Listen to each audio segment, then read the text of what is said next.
Hi guys! Mag-grocery tayo ngayon gamit ang aking GCash. Hindi lang gamitin to guys. Tara, turuan ko kayong mangutang. Pindutin ang GCash icon. Tapos, buksan mo yung iyong GCash. Pindutin ang borrow. Select GGives. Make sure na naka-activate ang iyong GGives guys.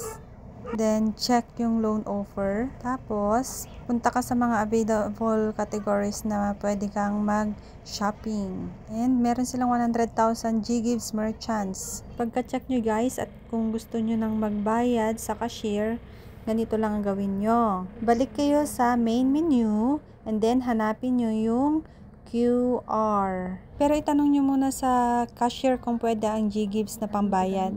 Pagkapindot ng QR, punta kayo sa generate QR code. And then, kailangan nyo i-change guys para mapunta siya sa GGives or wallet na pangbayad. And after that, punta kayo sa pay using QR code. Select GGives. Tapos, enter nyo yung amount na na-purchase nyo. And then, calculate installment option. So, ayan na guys, magpapakita na sa inyo yan. Kung ilang months mo siya babayaran. And then, check mo yung I agree. Then, pindutin mo na yung pay with GGives para lumabas yung QR code na siya ang ipapacheck mo sa cashier. Ganun lang ka-easy guys. So, thank you so much for watching. Bye!